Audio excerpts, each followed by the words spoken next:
والعاقبة للمتقين والصلاة والسلام على سيد الأنبياء والمرسلين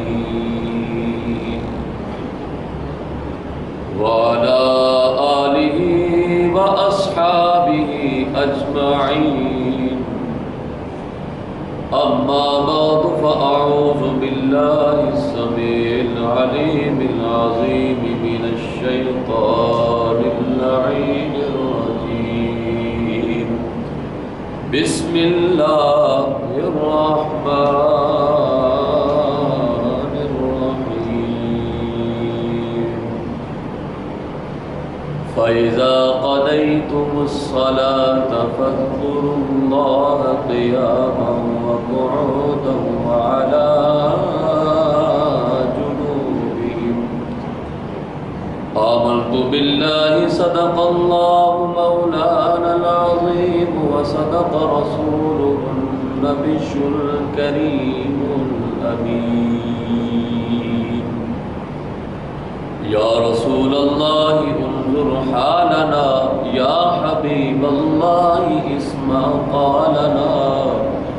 إنني في بحر هم مغرق، خذ يدي سهل لنا أشكالنا.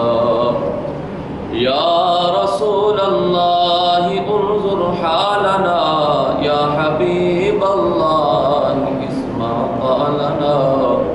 إنني في بحر هم مغرق، خذ يدي سهل لنا أشكالنا. يا رسول الله انظر حالنا، يا حبيب الله اسمع قالنا. إنني في بحر هم مغرق، خذ يدي سهل لنا أشكالنا. إن الله وملائكته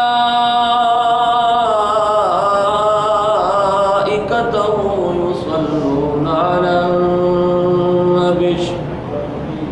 يا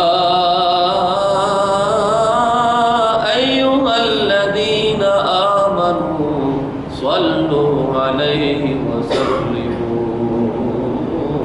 تسليما.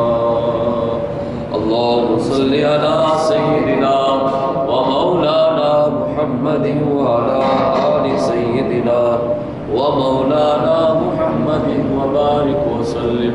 بابا جی بلند حضور کی بارگاہ میں درود پڑھیے. صلی اللہ علیہ یا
بہت سارے دروس تصوف میں آپ کے سامنے میں نے انسان کے باطن کے حوالے سے گزارشات عرض کر دی تھی،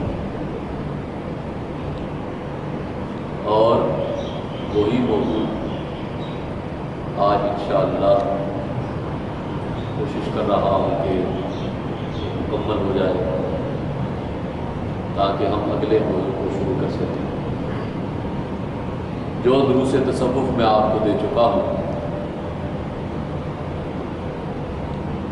ان میں انسان کے باطن کے حوالے سے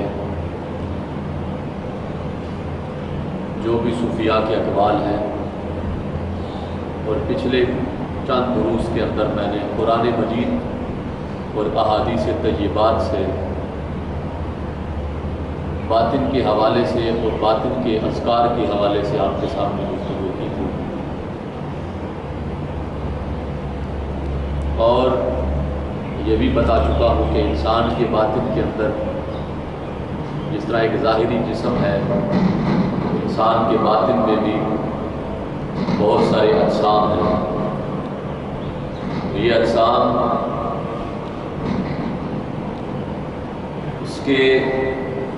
اس وقت کام کرتے ہیں جب اس کا باطن اللہ کے ذکر سے جاری ہوتا ہے۔ جب تک باطن اس سے غافل رہتا ہے تب تک وہ نہ زندہ ہوتے ہیں نہ زندوں جیسی حرکت کر سکتے ہیں۔ نفس کے بارے میں آپ کو بتا چکا ہوں، اور لطائف میں سے ایک لطیفہ قلب رہ چکا ہے۔ باقی لطائف کے بارے میں آپ کو بتا چکا ہوں کہ وہ کیا ہے، کیسے ہیں، وہ کہاں پہ ہیں، اور ان کے ذکر اذکار کیا ہے، یہ ساری گفتگو ہو چکی ہے۔ آج جو تمام لطائف کو بھی ذاکر کر دیتا ہے اور ان کو گرمی پہنچاتا ہے وہ ہے لطیفہ قلب۔ اس کے حوالے سے گفتگو کروں گا۔ دعا ہے خلاق عالم ہم سب کو سن سنا کر عمل کرنے کی توفیق نصیب فرمائے۔ حضرات گرامی، ایک ہوتا ہے علم ظاہر اور ایک ہوتا ہے علم باطن۔ علم ظاہر وہ علم ہے جو شریعت سے تعلق رکھتا ہے، کہ زکوٰۃ کیسے دینی ہے، حج کیسے ادا کرنا ہے، عمرہ کیسے ادا کرنا ہے اور کب ادا کرنا ہے، اور اس کے مسائل کیا ہے۔ یہ ساری کی ساری چیزیں آپ کے سامنے میں رکھ چکا ہوں۔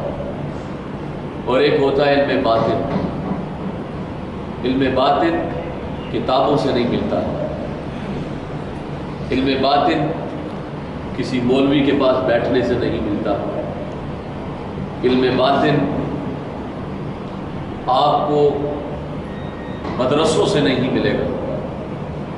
حضرت علامہ اقبال فرمایا کرتے تھے علم باطن کے حوالے سے نہ کتابوں سے نہ مکتب کے اثر سے پیدا، دین ہوتا ہے بزرگوں کی نظر سے پیدا۔ یہ جو مکتب ہے یہ اور ہی مکتب ہے، یہ جو مدرسہ ہے یہ اور مدرسہ ہے۔ اگر انہی مدرسوں سے باطن آباد ہوتے تو ہمارے درمیان 72 فرقے نہ ہوتے۔ جن کا باطن آباد ہو جاتا ہے اور جو مومن ہو جاتے ہیں، پھر نہ وہ سنی ہوتے ہیں نہ وہ شیعہ ہوتے ہیں، نہ وہ دیوبندی ہوتے ہیں نہ وہ اہل حدیث ہوتے ہیں۔ ان سے کوئی پوچھے تم کیا ہو، تمہارا فرقہ کیا ہے، وہ کہتے ہیں ہمارا فرقہ اور کچھ نہیں، ہم تو بس امتی ہے یا رسول اللہ، ہم بس حضور کے امتی ہیں۔ ہمارے لیے اعزاز کا باعث یہی ہے کہ ہم حضور کے امتی ہیں، کہ جو حضور کے حوالے سے اور حضور کے فیض سے اپنے باطن کو آباد کر لیتا ہے، پھر اس کے اندر سے دوئی ختم ہو جاتی ہے۔ کیا چیز؟ دوئی۔ وہ کہتے ہیں نا کہ دو رنگی چھوڑ یک رنگ ہو جا، سراسر موم یا سنگ ہو جا، کہ دو رنگیاں چھوڑ دے، کہ دنیا بھی ہو اور دین بھی، ایسے حاصل نہیں ہو سکتا۔ یا دنیا لے لو یا پھر دین لے لو، یہ دونوں چیزیں پھر اکٹھی نہیں ہو سکتی۔ دودھ اور پیشاب اکٹھے ہو سکتے ہیں؟ پانی اور شراب اکٹھے ہو سکتے ہیں؟ نہیں نہ ہو سکتے۔ حلال اور حرام اکٹھے ہو سکتے ہیں؟ جیسے حلال اور حرام ایک جگہ اکٹھے نہیں نہ ہوتے، پانی اور پیشاب ایک جگہ اکٹھے نہیں ہوتے، دودھ اور اس کے علاوہ کوئی سرکہ اکٹھا نہیں ہو سکتا، دودھ کو سرکہ خراب کر دیتا ہے، اس طریقہ سے جس کو دین چاہیے اس کو دنیا دل سے نکالنا پڑتی ہے، بے شک جس کو اللہ چاہیے وہ اپنے من کو بھی برباد کرنا پڑتا ہے، اپنی ذات کو ختم کرنا پڑتا ہے۔ تو انسان کا باطن اور ہے اور انسان کا ظاہر اور ہے۔ اب جو میں بات کر رہا تھا کہ یہ مدرسوں سے نہیں ملتا، یہ بزرگوں کی نظر سے ملتا ہے۔ جہاں بزرگ نظر فرما دیں وہیں سے قلب جاری ہوتے۔ اب عبادت کے لحاظ سے لوگوں کی 4 قسمیں ہیں۔ عبادت کے لحاظ سے کتنی قسمیں ہیں؟ 4۔ میری باتیں آپ نے غور سے سننی ہے۔ پچھلے تمام کے تمام جمعہ اور جو بھی دروس تصوف آپ کو میں بتا چکا ہوں، ان کا آخری جو پوائنٹ ہے اور جو مقصد کی گفتگو ہے وہ آج میں کر رہا ہوں۔ وہ ساری تمہید باندھی تھی میں نے پچھلے کچھ دروس کے اندر، جو 5-7 میں نے آپ کو دے دیے، آخری نتیجہ آپ کو بتا رہا ہوں، آپ نے غور سے سننا ہے۔ عبادت کے لحاظ سے لوگوں کی 4 قسمیں۔ ایک ہوتے ہیں اہل کان۔ کیا ہوتے ہیں؟ اہل کان۔ اہل کان وہ لوگ ہوتے ہیں جن کا کام ہوتا ہے تقریریں سننا، تلاوت سننا، نعت خوانی سننا، قوالی سننا، ہر نیک کام کو سننا ان کی عادت ہوتی ہے۔ وہ کانوں سے ان چیزوں کے مزے لیتے ہیں، ہر چیز سن لیتے ہیں، اور سن سنا کر جب مسجد سے باہر نکلے تو پھر وہیں کے وہیں، ان کے اندر کوئی تبدیلی نہیں آتی۔ وہ ہوتے ہیں اہل کان۔ ہے یہ ثواب کا کام ہے، یہ نہیں کہ وہ سننا گناہ ہے، لیکن یہ جو چیز ہے یہ اللہ تک نہیں پہنچاتی۔ مقصد ہمارا کیا ہے؟ رب تک پہنچنا۔